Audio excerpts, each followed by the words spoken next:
What's up, everybody? Welcome to another edition of Small Talk about Big Feelings. My name is Brandon Boyd. I am the Director of Public Relations and Community Outreach for LCSW Behavioral Health. I'd like to welcome Vanessa Bonatto. She is a mental health system specialist for the Achievement Center of LCSW Health and involved in Project Launch here at Achievement Center. So welcome. Thank you. I want to talk about self-compassion and the way we speak to ourselves, right? I think we kind of sometimes forget about the relationships we have with ourselves. No matter who comes and goes in our lives, we're always going to have ourselves. And I want to start maybe just in that beginning stage. Like where does the inner voice develop? A lot of our internal dialogue starts from our parents or people we have interactions with early on. I think that's just how language develops and our early forms of communication. And this is just kind of our communication within ourselves. My kiddo uses phrases that I use that no other kid is going to use, but mine hears me say it all the time. And so I think the same thing goes for our inner voice. And so if we look at how kids are absorbing material online, television shows, things of that nature, I think it would make perfect sense that they're going to absorb that and make it part of their dialogue. And I think social media is one of the greatest concerns I have as a therapist, as a mom, is setting these unrealistic expectations, right? Expectations used to come from my parents, from my teachers and things like that, and maybe that's played a big part in my dialogue. But now we have expectations of perfection out there. And I think we all want to strive to be our best. It's something that we're taught. It's a value. And so I think it's going to really start to show up in perfectionism, which I think is where a lot of people's critic really starts to come out. Yeah, absolutely. My experience, I've said it on the podcast before. I was diagnosed OCD when I was 5, right? There was this idea of perfectionism all throughout my childhood, whether it was, not having germs or being contaminated or like religious scrupulosity, like the idea of, being, without sin, and if I had sinned or whatever, the devil would get me or whatever, So there's been, for me, I've kind of seen that idea of perfectionism develop throughout my childhood, and I've worked, with therapy and CBT and that sort of thing to kind of work on that. But is the theme of perfectionism something that you see commonly? Is that something that is in your inner voice, or is there a different theme that kind of when there's negative self-talk? I think it used to be. So self-talk and self-compassion and self-critic has been something that I've worked on actually Awesome. over the last, 10 years, and then even more so in my career over the last 3 years. So I find my inner critic a little less loud these Okay. days. Perfection is not something I shoot for at this point. I think that remembering that I'm human and that we're all human, kind of that common humanity piece, has really allowed me to give myself grace in the process. So I don't get those intrusive thoughts anymore that pop in of like, you didn't do enough and you didn't get enough done. Because at the end of the day, it's not, this moment or that moment. It's, just kind of being steady over time. And that makes me feel like I'm meeting the demands and I'm meeting general expectations. And it made me go nuts before trying to shoot for perfection. And Speaking so as somebody who's jealous hearing that, how did you get to that point? Like, what did that process look like for you? to be honest, I ran group therapy for teenagers, and I found that when I was running group on a very regular basis, I practiced the skills on a Okay. very regular basis. And I really loved talking about the self-critic and really kind of separating it from my personal self. It is not me making those statements. It's, things that were kind of ingrained in me when I was younger or, again, striving for, meeting expectations. So I slowly started to just, notice the thoughts, just kind of let them float by, let myself kind of be okay. Yeah, And they started to show up a little bit less. But that's awesome. practicing the skills on a very regular basis because Yeah. I was teaching them was kind of the biggest So you mentioned piece. those skills. What are some skills that our listeners can take? Like, are there simple things they can start doing at home Yeah, to? I think so. I think one of the big ones, like I mentioned, is just noticing the thoughts. How often are you critical of yourself? and not criticizing your critic. It is not helpful. Remembering that it comes from somewhere and letting it kind of float by you, right? I see it. I don't have to grasp onto it. It's just there. And so over time, you start to grab hold a little bit less and a little bit less. I also used to practice in session. We would name our critics. I always come back to Paul. I don't know why Paul. I lied. I do know why. I had a client who named theirs Paul, and I liked it, and so I just You just attached to it. And what would you say, to your critic? Can you tell them to be quiet? Can you tell them to go away? Their voice doesn't matter right now, or I don't need you. yeah. That separation of yourself from it. And then again, just kind of coming back to like this idea that we're human. And so humans are inherently flawed. Like we cannot be perfect. So reminding yourself of that and reflecting on whether or not you've put effort in. And if I have, then I kind of get to give myself a freebie and move on. I like that. Those are just a couple things. Yeah, that's awesome. I think one of the more valuable exercises I've found is to pretend I wasn't me and then talk to myself as if I was a third person, right? Oh, yeah. Not out loud, maybe. Yeah. But You could. the idea yes. the idea of you never give yourself credit internally, but then, Mhm. if you told me the exact same life story, I'd be like, wow, you guys made it really far. That's awesome. Like, way to go. Is something like that beneficial for people to kind of I almost think of their brain as like a separate third party and be like, let's go through separately or outwardly what we've gone through or what our appearance is and kind of treat ourselves like we would treat somebody else. Is that a method that could work for people? I think it's one of the strongest. If I'm working with somebody, that's really the first strategy I'm going to approach is, what would you say to somebody else in that scenario? Wow, listen to the language and how different it is from how you speak to yourself. I'll find that 10 people can leave me a positive comment on a photo and I just dismiss it right away. But as soon as somebody gives a negative comment, my brain's like, we can attach to that. Like, we can work with that. Like, and that's obviously an unhealthy way of thinking or focusing on compliments and just comments from others in general. But it's so normal. It's so normal, and your brain is actually wired to do that. Like, we are wired to negativity because evolutionarily we needed to survive. And so back in cave people time, we needed to know the negative things. We needed to remember those so that we could avoid this or pursue that or, keep ourselves alive. And so I think that was really helpful in the process is if I give myself permission to be a human being and recognize that I'm drawn to the negative, but not beat myself up for being negative because my brain is designed to do that. And so noticing, and then you get to choose to shift in response. So I notice that I'm drawn to that one negative comment. My brain is telling me problem solve, create a strategy to avoid this in the future. But you're never going to satisfy anybody. And so again, you get to like acknowledge it, be kind to yourself, and then proceed with all those 9 comments that you skipped over and be grateful for. There we go. I like it. So giving yourself permission and knowing that your brain is doing what it's supposed to be doing, I think is another way that you can kind of be compassionate with yourself, because you're not doing anything wrong. And so often our critic is trying to point out what we're doing wrong, and that's not accurate. Yeah. I want to maybe do a slight shift, but it's still in the same realm. The idea of boundaries, right? And self-boundaries.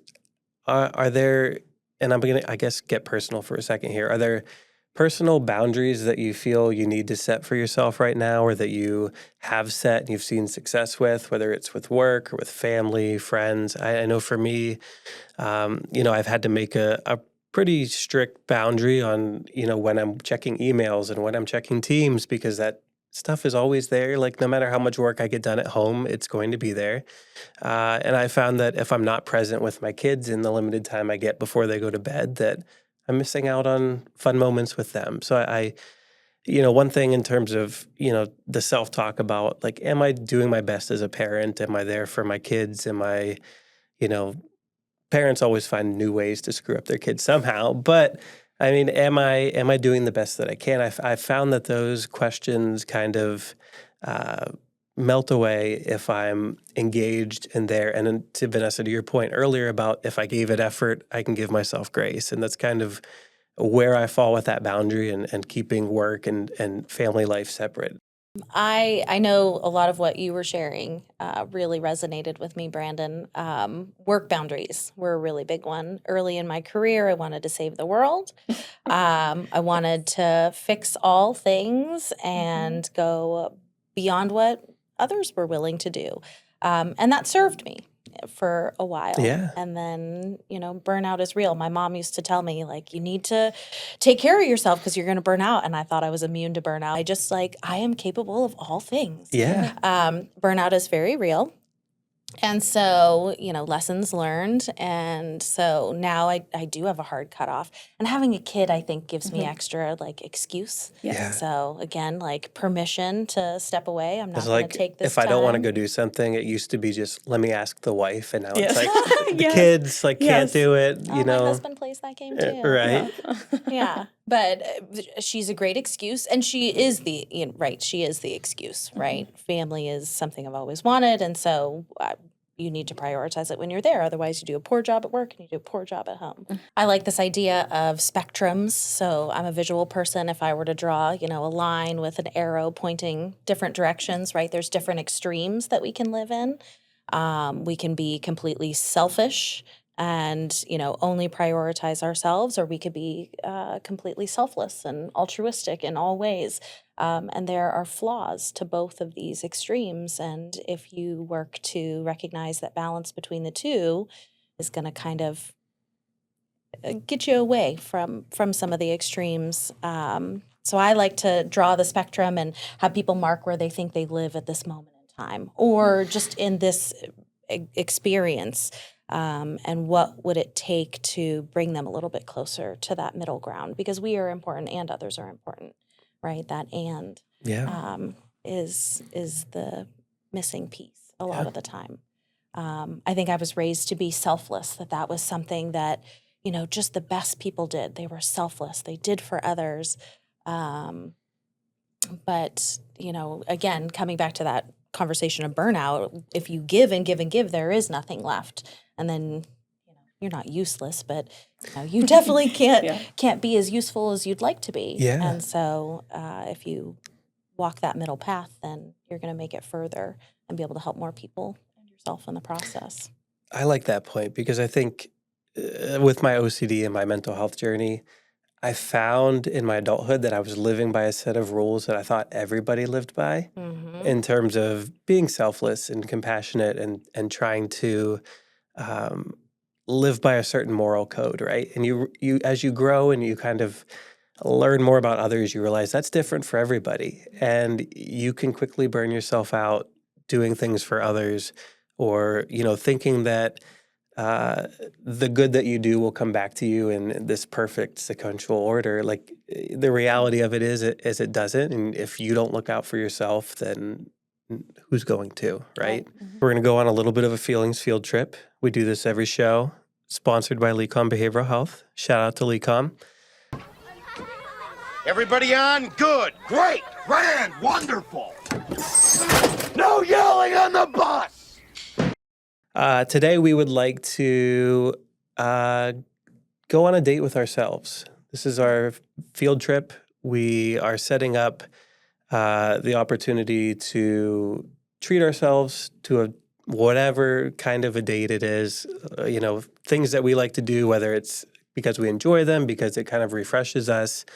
I want to kind of walk through our if we were, we're all parents and we all have significant others, but if we were single and trying to date ourselves, right? Like, what would our dating profile look like? What are our red flags? What are our green flags? I can start. I always try to start. But I think, first and foremost, I'm sitting on the couch watching a football game, right? Like, that's what I love to do. I love to be able to enjoy sports, the activity. I might have an adult beverage or two, or be able to enjoy some unhealthy snacks because that's what we like to do. My green flags in terms of what I would be looking for from myself, I think I do a good job of being compassionate and considering others. I think I'm somebody who, is willing to answer the call that, if something is needed from somebody else, they're willing to do that. I think, I think of myself as being kind and caring and just, um, an overall quote unquote good person, right? But my red flags would be I can be harsh on myself. We mentioned doom scrolling. I can be a doom scroller at times.